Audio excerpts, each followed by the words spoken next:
Hi friends, ನಮಸ್ಕಾರ ಎಲ್ಲರಿಗೂ. Friends, ಇವತ್ತು ನಾನು ಖರ್ಜೂರದ ಬರ್ಫಿ ಮಾಡಿ ತೋರಿಸ್ತಿದ್ದೀನಿ.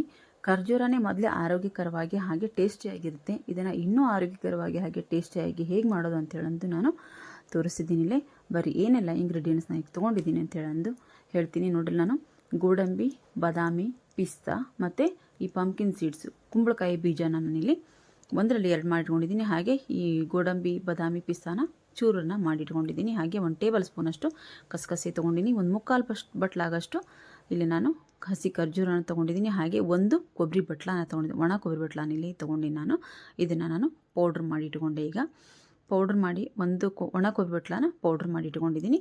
ಹಾಗೆ ಇದೇ ಮಿಕ್ಸಿಗೆ ನಾನು ಏನು ಮಾಡ್ತೀನಿ, ಖರ್ಜೂರನ ಹಾಕಿ ಇದನ್ನು ನಾನು ಮಿಕ್ಸಿ ಮಾಡ್ಕೊತೀನಿ. ಬಿಡಿ, ಒಂದು ಸ್ವಲ್ಪನೇ ಹಾಕಿ ಮಿಕ್ಸಿ ಮಾಡ್ಕೊಟ್ಟಿಲ್ಲ ಅಂದರೆ ಒಂದು ಸ್ವಲ್ಪ ಭಾಳ ಗಟ್ಟಿ ಇರುತ್ತಲ್ಲ, ಹಾಗಾಗಿ ನೀರು ಹಾಕೋಂಗಿಲ್ಲ. ಹಾಗಾಗಿ ಒಂದು ಸ್ವಲ್ಪ ಸಾವಕಾಶವಾಗಿ ಇದನ್ನು ಮಿಕ್ಸಿ ಮಾಡ್ಕೊರಿ. ನೋಡ್ರಿ, ಇದು ಹೇಗೆ ಚಿಗಳಿ ಕಂಡಂಗೆ ಕಾಣಿಸ್ತೈತಿ ಎಂದು ಹುಣಸೆ ಹಣ್ಣಿನ ಚಿಗಳಿ ಅಂತೀವಲ್ಲ, ಆ ರೀತಿ ಆಗುತ್ತದೆ. ಅಷ್ಟು ನೀವು ಅದನ್ನು ಮಿಕ್ಸಿ ಮಾಡ್ಕೊಂಡ್ರೆ ಸಾಕು. ನಾನು ಈ ಕಡೆ ಒಂದು ಕಡೆ ಬಾಣಲೆ ಇಟ್ಕೊಂಡಿದ್ದೀನಿ. ಬಾಣಲೆ ಇಟ್ಕೊಂಡು ಬಾಣಲೆ ಬೆಚ್ಚಗಾದ ನಂತರ ನಾನು ಇದಕ್ಕೆ 1 ಟೇಬಲ್ ಸ್ಪೂನ್ ಆಗೋಷ್ಟು ನಾನು ಕಸಕಸಿ ತೊಗೊಂಡಿದ್ನಲ್ಲ, ಅದನ್ನು ಹಾಕಿ ಒಂದು ಸ್ವಲ್ಪ ಬೆಚ್ಚಗೆ ಮಾಡ್ಕೊತೀನಿ. ಇದನ್ನು ಪೂರ್ತಿಯಾಗಿ ಹುರಿಯುವಂಥ ಅವಶ್ಯಕತೆ ಇಲ್ಲ, ಒಂದು ಸ್ವಲ್ಪ ಬೆಚ್ಚಗಾದರೆ ಸಾಕು. ಈ ರೀತಿ ನಾನು ಹುರ್ಕೊಂಡು ಆದ ನಂತರ ನಾನು ಇದನ್ನ ಬೇರೆ ಒಂದು ಪಾತ್ರೆಗೆ ತೆಗೆದಿಟ್ಕೊಂಡು ಇದಕ್ಕೆ 1 ಸ್ಪೂನಷ್ಟು ನಾನು ತುಪ್ಪನ ಇಲ್ಲಿ ಹಾಕ್ಕೊತೀನಿ. ನಾನು ಹಾಕ್ಕೊಂಡು ತುಪ್ಪ ಕಾದ ನಂತರ ನಾನಿಲ್ಲಿ ಬಿಸಿ ಪಾತ್ರೆ ಹಾಕಿರ್ತೀನಲ್ಲ, ತುಪ್ಪ ಕರಗೋಯ್ತು. ಈಗ ನಾನೇನು ಮಾಡ್ತೀನಿ, ಈ ಡ್ರೈ ಫ್ರೂಟ್ಸ್ ಏನೈತಿ ಎಲ್ಲ ಡ್ರೈ ಫ್ರೂಟ್ಸನ್ನು ಇದಕ್ಕೆ ಹಾಕಿ ಚೆನ್ನಾಗಿ ಹುರ್ಕೊತೀನಿ. ಒಂದು ಸ್ವಲ್ಪ ಕ್ರಿಸ್ಪಿ ಆಗೋವರೆಗೂ ನಾನು ಇದನ್ನ ಈ ಡ್ರೈ ಫ್ರೂಟ್ಸನ್ನು ನಾನು ಇದಕ್ಕೆ ಹುರ್ಕೊತೀನಿ. ಹಾಕಿ ನೋಡಲಿ, ಇದನ್ನ ಹಾಕಿ ಚೆನ್ನಾಗಿ ನಾನು ಹುರ್ಕೊಂಡು ಆಗಿದೆ. ಈಗ ಹುರ್ಕೊಂಡು ನಾನು ಮತ್ತು ಇದನ್ನೊಂದು ಬೇರೆ ಪಾತ್ರೆಗೆ ತೆಗೆದಿಟ್ಕೊತೀನಿ. ಇದಕ್ಕೆ ಇನ್ನೊಂದು ಸ್ವಲ್ಪ ನಾನು ತುಪ್ಪ ಹಾಕಿ ನಾನಿನ್ನು ಒಣ ಕೊಬ್ಬರಿಯನ್ನು ಪೌಡ್ರ್ ಮಾಡಿಟ್ಕೊಂಡಿದ್ದೀನಲ್ಲ, ಅದನ್ನು ಇದಕ್ಕೆ ಹಾಕಿ ನಾನು ಹುರ್ಕೊತೀನಿ. ತುಪ್ಪ ಇದಕ್ಕೆ ಬೇಕಿದ್ದರೆ ಹಾಕ್ಕೋಬೋದು ನೀವು ಹುರಿಯೋದಕ್ಕೆ. ಯಾಕಂದರೆ ಒಣ ಕೊಬ್ಬರಿಯಲ್ಲಿ ನಾವು ಎಣ್ಣೆ ಅಂಶ ಇರೋದ್ರಿಂದ ತುಪ್ಪ ಬೇಕಿದ್ದರೆ ಹಾಕ್ಬೋದು, ಇಲ್ಲಾಂದರೆ ಹಾಕ್ಕೊಂಡ್ರೆ ಘಮ ಚೆನ್ನಾಗಿ ಬರುತ್ತೆ. ಅದಕ್ಕೋಸ್ಕರ ಸ್ವಲ್ಪ ತುಪ್ಪ ಹಾಕ್ಕೊಂಡು ನಾವು ಇದನ್ನು ಅಷ್ಟೇ ಬೆಚ್ಚಗಾಗೋ ರೀತಿ ನಾವು ಹುರ್ಕೋಬೇಕಾಗತ್ತೆ. ನಾನು ಇದು ಕೊಬ್ಬರಿ ಯಾಕೆ ಹಾಕ್ತಿದ್ದೀನಿ ಇಲ್ಲ ಅಂದರೆ, ನಾನು ಬರೀ ಖರ್ಜೂರದ್ದು ಒಂದು ಸರ್ತಿ ಈ ಬರ್ಫಿ ಮಾಡಿದ್ದೆ, ಆದರೆ ಭಾಳ ಸ್ವೀಟ್ ಆಗಿಬಿಟ್ಟಿದ್ದು. ಅದಕ್ಕೋಸ್ಕರ ಅದರಲ್ಲಿ ನಾವು ಬೆಲ್ಲ ಸಕ್ಕರೆ ಹಾಕದೇ ಇದ್ರೂ ಅದರದ್ದೇ ಆದಂಥ ಸಿಹಿ ಇರುತ್ತಲ್ಲ, ಹಾಗಾಗಿ ಅದು ಭಾಳ ಸ್ವೀಟ್ ಆಗಿದ್ದರಿಂದ ನಾನು ಈ ಕೊಬ್ಬರಿ ಹಾಕಿ ಒಂದು ಸರ್ತಿ ಟ್ರೈ ಮಾಡಿದೆ, ಭಾಳನೇ ಚೆನ್ನಾಗಿ ಬಂದಿದ್ದು. ಅದಕ್ಕೋಸ್ಕರ ಈ ಹೊಸ ರುಚಿನ ಒಂದು ಸರ್ತಿ ನೀವು ಟ್ರೈ ಮಾಡಿ ನೋಡ್ರಿ. ನಾನು ಇದು ಕೈಗೆ ಮುಟ್ಟಿದರೆ ಬೆಚ್ಚಗಾಗಬೇಕು, ಅಷ್ಟೇ ನಾನಿಲ್ಲಿ ಬೆಚ್ಚಗೆ ಮಾಡ್ಕೊತೀನಿ. ಈ ಕೊಬ್ಬರಿನೂ ಸಹಿತ ಮಾಡಿಕೊಂಡು ಇದನ್ನ ಸ್ವಲ್ಪ ನಾನು ಮತ್ತೆ ಇದನ್ನ ತೆಗೆದಿಟ್ಕೊಂಡು ಇನ್ನೊಂದು ಸ್ವಲ್ಪ ಇದಕ್ಕೆ ನಾನು ತುಪ್ಪ ಹಾಕ್ಕೊತೀನಿ. ಈ ಘಮ ಅಂತ ಐತಿ ಕೊಬ್ಬರಿ, ನಾನು ತುಪ್ಪ ಹಾಕಿ ಹುರ್ಕೊಂಡಾಗ ಘಮ ಅಂತ ಬರ್ತೈತಿ.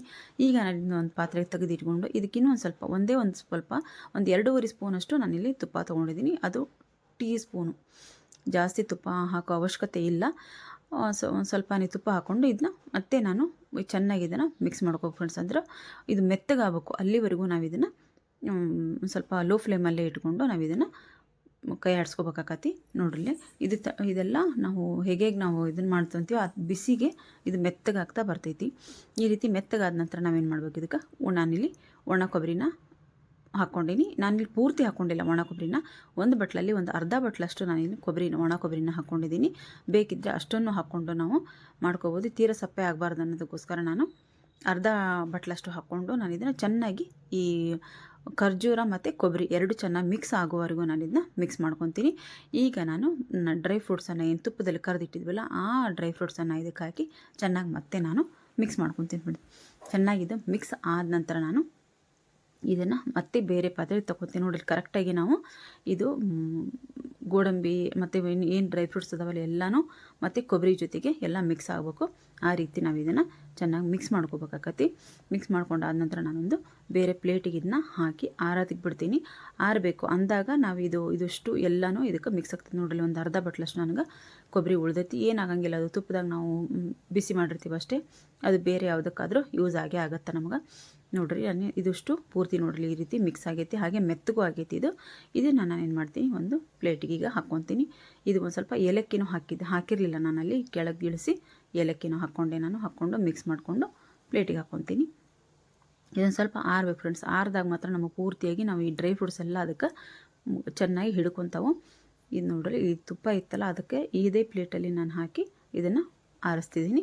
ನೋಡ್ರಿ, ಇದು ಪೂರ್ತಿಯಾಗಿತ್ತು. ಇದನ್ನೇ ನಾವು ಸಮನಾಗಿ ತಟ್ಟಿ ಒಂದು ಶೇಪ್ ಕೊಟ್ಟು ಇದನ್ನು ನಾವು ಬೇಕಾದ ರೀತಿಯಲ್ಲಿ ನಾವು ಆಕಾರಕ್ಕೆ ಕಟ್ ಮಾಡಿಕೊಂಡ್ರೆ ನಾವು ಇದು ಒಂಥರ ನಾವು ಯಾವ ಬೇಕಾ ಆ ಆಕಾರಕ್ಕೂ ನಾವಿಂದ ಕಟ್ ಮಾಡಿಕೊಂಡು ಈ ರೀತಿ ನಾವು ಬರ್ಫಿ ಮಾಡ್ಕೋಬೋದು. ಆದರೆ ನಾನು ಇಲ್ಲೇನು ಮಾಡ್ತೀನಿ, ಒಂದೆರಡು ಉಂಡೆ ಮತ್ತು ರೌಂಡಾಗಿ ಕಟ್ ಮಾಡಿ ನಾನು ನಿಮ್ಗೆ ತೋರಿಸ್ತೀನಿ. ನೋಡಿರಿ, ನಾನು ಇಲ್ಲೊಂದು ಮಣಿ ತೊಗೊಂಡಿನಿ. ಮಣಿಗೆ ನಾನೇನು ತುಪ್ಪ ಅದನ್ನೇನು ಹಚ್ಚಿಲ್ಲ, ಯಾಕಂದರೆ ಇದರಲ್ಲೇ ಸಾಕಷ್ಟು ಈಗ ತುಪ್ಪನೂ ಐತಿ, ಹಾಗೆ ಕೊಬ್ಬರಿದ್ದು ಎಣ್ಣೆನೂ ಇರುತ್ತಲ್ಲ, ಹಾಗಾಗಿ ನಾವು ಇದಕ್ಕೆ ಜಾಸ್ತಿ ಇದಕ್ಕೆ ಬೇರೆ ಮಣಿಗೆ ಏನು ನಾನು ಇಲ್ಲಿ ತುಪ್ಪ ಎಣ್ಣೆ ಏನೂ ಹಚ್ಕೊಂಡಿಲ್ಲ. ನಾವು ಕೈಯಲ್ಲೂ ನಾವು ಅದನ್ನ ಇದನ್ನೆಲ್ಲ ಸಮನಾಗಿ ಮಾಡೋಬೇಕಾದ್ರೆ ನಾವು ಜಾಸ್ತಿ ಅದನ್ನು ಹತ್ತಕ್ಕೆ ಇದನ್ನು ಮಾಡಬಾರ್ದು ಉಂಡಿನ, ಯಾಕಂದರೆ ಅದರೊಳಗಿರುವಂಥ ತುಪ್ಪ ಮತ್ತು ಎಣ್ಣೆ ಎಲ್ಲ ಹೊರಗೆ ಬಂದುಬಿಡ್ತದೆ. ಅದಕ್ಕೋಸ್ಕರ ನಾವು ಸಾವಕಾಶವಾಗಿ ಪ್ರೆಸ್ ಮಾಡ್ಕೊತಾವನ್ನ ಉದ್ದುದ್ದಕ್ಕೆ ನಾನೀಗ ನೋಡಲಿ ಕಸಕಸಿ ಹಾಕ್ಕೊಂಡು ಇದ್ರ ಮೇಲೆ ನಾನು ಅದನ್ನ ಉರುಳಿಸ್ತೀನಿ. ನೋಡಲಿ ಇಷ್ಟು ನೀಟಾಗಿ ಉರುಳಿಸಿ, ಆಮೇಲೆ ಇದರಲ್ಲೇ ನೀವು ಒಂದು ಸ್ವಲ್ಪ ಕೊಬ್ಬರಿ ಪುಡಿ ಇತ್ತಲ್ಲ ಅದನ್ನು ಇದು ಕಸಕಸಿ ಜೊತೆಗೆ ಮಿಕ್ಸ್ ಮಾಡ್ಕೊಂಡು ಹಾಕ್ಕೊಂಡ್ರೂ ಇನ್ನೂ ಚೆನ್ನಾಗಿ ಕಾಣಿಸ್ತೈತಿ. ನಾನಿಲ್ಲಿ ಬರೀ ಕಸಕಸಿ ಹಾಕ್ಕೊಂಡು ಇದನ್ನು ಚೆನ್ನಾಗಿ ಇದ್ರ ಮೇಲೆ ಅದಕ್ಕೆಲ್ಲ ಕಡೆ ಹತ್ತಂಗೆ ನಾನು ಅದನ್ನ ಉರುಳಿಸ್ಕೊಂಡು ಇದನ್ನು ನಾನು ಏನು ಮಾಡ್ತೀನಿ, ಈಗ ಒಂದು ಬಟರ್ ಪೇಪರ್ ಮೇಲೆ ಇಟ್ಟು ಅದನ್ನು ಮುಚ್ಚಿ ಒಂದು 5 ನಿಮಿಷ ನಾನು ಫ್ರಿಜ್ಜಲ್ಲಿ ಇಡ್ತೀನಿ ಫ್ರೆಂಡ್ಸ್. ನೋಡ್ರಿ ಈ ರೀತಿ ಆದ ನಂತರ ನಾನಲ್ಲಿ ಉಂಡಿನೂ ಮಾಡ್ಕೋಬೋದು. ಇದ್ರಾಗ ನಾನು ನಿಮ್ಗೆ ತೋರಿಸ್ತೀನಿ. ನೋಡ್ರಿ, ನೀವು ಉಂಡೆ ಬೇಕಿದ್ದರೆ ಉಂಡೆ ಮಾಡ್ಕೋಬೋದು, ಬರ್ಫಿ ಬೇಕಿದ್ದರೆ ಬರ್ಫಿ ನಾವು ಯಾವ ರೀತಿ ಇಲ್ಲಿ ಶಂಕರಪಾಳೆ ಕಟ್ ಮಾಡ್ಕೊತೀವಲ್ಲ ಆ ರೀತಿ ಆ ಶೇಪಲ್ಲೂ ನೀವು ಬರ್ಫಿನ ಕಟ್ ಮಾಡಿ ಇಟ್ಕೋಬೋದು.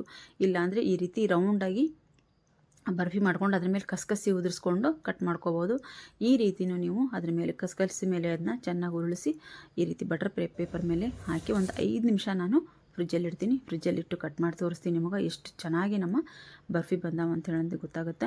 ಆಮೇಲೆ ಅಷ್ಟೇ ಚೆನ್ನಾಗೈತೆ, ಆಮೇಲೆ ಘಮ ಘಮ ಅಂತ ಅಷ್ಟೇ ಚೆನ್ನಾಗಿ ಘಮ ಘಮ ಬರ್ತೈತೆ. ನಾವು ಇದರಲ್ಲಿ ಒಣ ಕೊಬ್ಬರಿನೂ ಹಾಕಿದ್ದೀವಲ್ಲ, ಹಾಗಾಗಿ ಒಣ ಕೊಬ್ಬರಿ ಏಲಕ್ಕಿ ಹಾಕಿವಲ್ಲ, ಹಾಗಾಗಿ ಇನ್ನೂ ಚೆನ್ನಾಗಿ ಘಮ ಬರ್ತೈತಿ. ನೋಡಲಿ ನಮ್ಮ ರುಚಿಕರವಾದಂಥ ಆರೋಗ್ಯಕರವಾದಂಥ ಖರ್ಜೂರದ ಬರ್ಫಿ ರೆಡಿಯಾಗಿದ್ದಾವೆ.